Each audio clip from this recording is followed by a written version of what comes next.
జై గురుదత్త శ్రీ గురుదత్త. అందరికీ నమస్కారం అండి.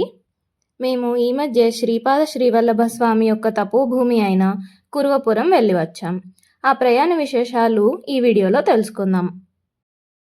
మేమైతే సికింద్రాబాద్ నుంచి రాయచూర్ జంక్షన్ వరకు ట్రైన్ టికెట్స్ బుక్ చేసుకున్నామండి. మనకి కురువపురం వరకు ట్రైన్ అవైలబిలిటీ అనేది ఉండదు. సో రాయచూర్ జంక్షన్ నుంచి మళ్ళీ మనం బస్సులో లేదా క్యాబ్లో లేదా ఆటోలో వెళ్ళొచ్చు. మేము చేసుకున్న train Rayalaseema super fast express. Evening 5:15కి ఉంటుంది సికింద్రాబాద్ జంక్షన్ నుంచి. నైట్ రాయచూర్ 10:30 లోపు మనం దిగేస్తాము. ది స్లీపర్ టికెట్ కాస్ట్ వచ్చేసి మనకి 240 రూపీస్ పడుతుంది. సికింద్రాబాద్ నుంచి రాయచూర్ వరకు ట్రైన్లో వెళ్ళి రాయచూర్ నుంచి మనకి కురువపురం వెళ్ళడానికి ఆత్కూర్ అనే ఒక ఊరు ఉంటుందండి. అక్కడి వరకు మనం ఆటో, క్యాబ్ లేదా బస్సులో వెళ్ళొచ్చు. ఆత్కూర్ ఒక 30 కిలోమీటర్స్ ఉంటుంది రాయచూర్ నుంచి. టికెట్స్ బుక్ చేసుకున్నాక సాటర్డే ఈవినింగ్ నేను మా మమ్మీ ట్రైన్ ఎక్కేసాము సికింద్రాబాద్ జంక్షన్ నుంచి. ఈ ట్రిప్ అంతా మేము ఒక 1 డేకి ప్లాన్ చేసుకున్నాము. సాటర్డే ఈవినింగ్ వెళ్ళి సండే ఈవినింగ్ వచ్చేలాగా. శ్రీపాద శ్రీవల్లభ స్వామి తన జీవితంలో చాలా కాలం ఇక్కడే నివసించారు.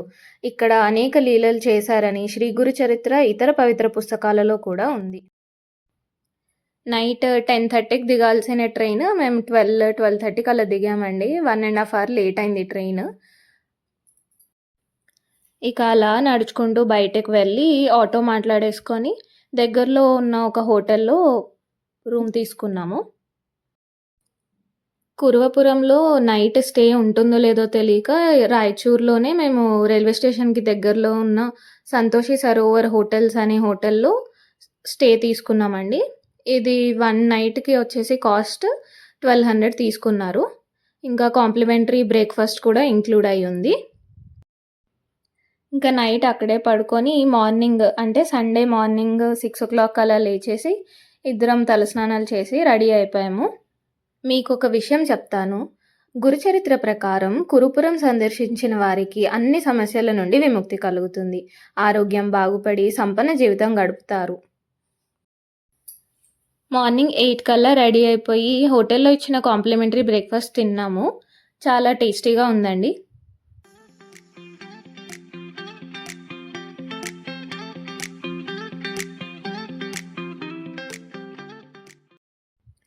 బ్రేక్ఫాస్ట్ అయ్యాక పక్కనే ఉన్న రాయచూర్ బస్ స్టాండ్కి అయితే వచ్చేసాము. మేము వెళ్ళేసరికి ఆత్కూర్ వెళ్ళాల్సిన బస్సు 7:30కి వెళ్ళిపోయిందని చెప్పారు. మళ్ళీ నెక్స్ట్ బస్ ఎప్పుడు అంటే 10:30కి ఉంది అని చెప్పారండి. కానీ బస్సు అయితే ఆత్కూర్ వరకే వెళ్తుంది. అక్కడ బోటింగ్ పాయింట్ వరకు డ్రాప్ చేయదు అని చెప్పారు. సో బెటర్ మనము ఆటో లేదా క్యాబ్ చేసుకొని వెళ్తే మనల్ని బోటింగ్ పాయింట్ దగ్గర డ్రాప్ చేసేస్తారండి. మేము వెళ్ళిన ఆటో అయితే 500 తీసుకున్నారు ఇద్దరికి.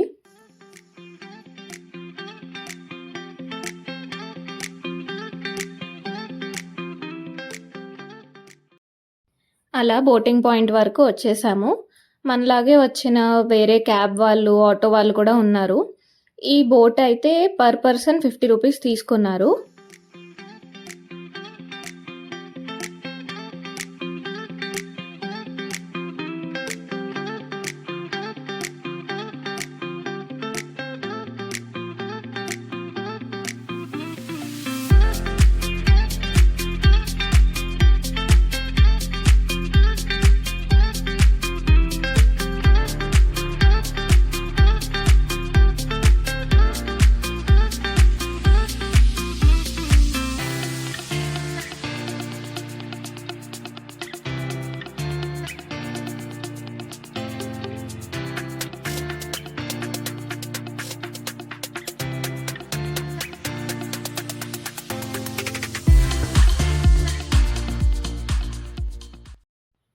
మేము వెళ్ళిన బోట్లో బాంబే నుంచి వచ్చిన ఒక 20 మెంబర్స్ గ్రూప్ ఉందండి. దాంట్లో వీళ్ళు ఇలా భజన చేశారు. చాలా ప్రశాంతంగా అనిపించింది.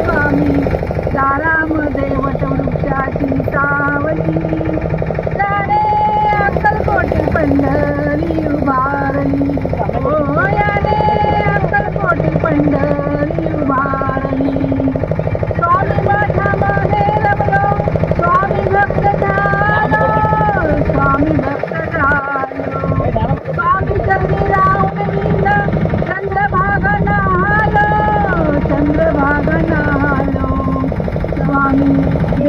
दारामध्ये विठूचा उल लागली हो स्वामी, दारामध्ये विठूचा उल लागली.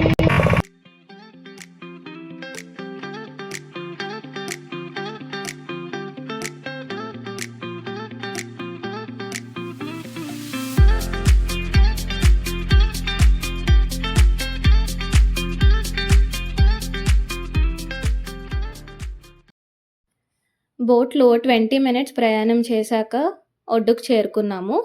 అక్కడ ట్రాక్టర్స్ అన్నీ అవైలబుల్‌గా ఉంటాయండి గుడి వరకు వెళ్ళడానికి. 1 కిలోమీటర్ దూరం ఉంటుంది గుడి. పర్ పర్సన్ 50 చార్జ్ చేస్తారు.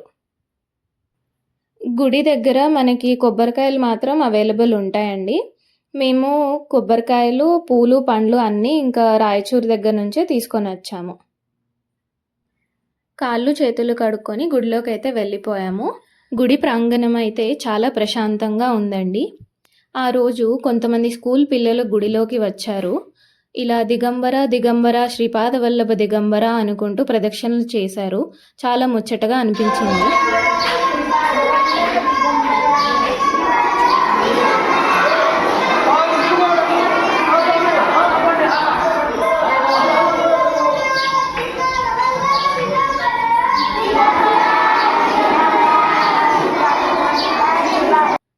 మనం కురోపురం చేరుకోవడానికి మహబూబ్‌నగర్ జిల్లాలోని మక్తల్ అనే ప్రదేశం నుంచి కూడా వెళ్ళొచ్చండి.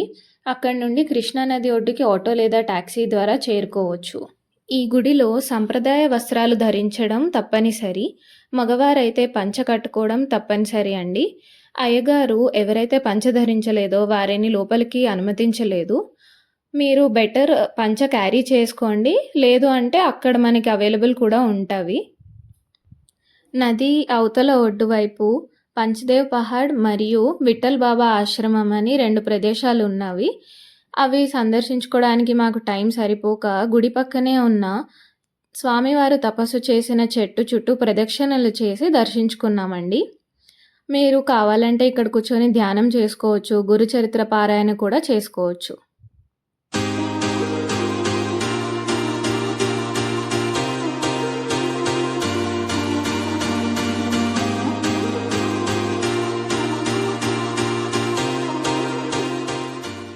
దర్శనం చేసుకున్నాక 1కి మేము కుర్వాపురం నుంచి రాయచూర్‌కి స్టార్ట్ అయ్యామండి.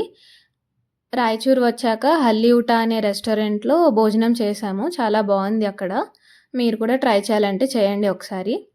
ఇంకా నైట్ సికింద్రాబాద్‌కి 12:00కి ట్రైన్ ఉంటే అది ఎక్కేసి మార్నింగ్ 6 కల్లా చేరుకున్నామండి. అలా మా ప్రయాణం సాఫీగా జరిగిందండి.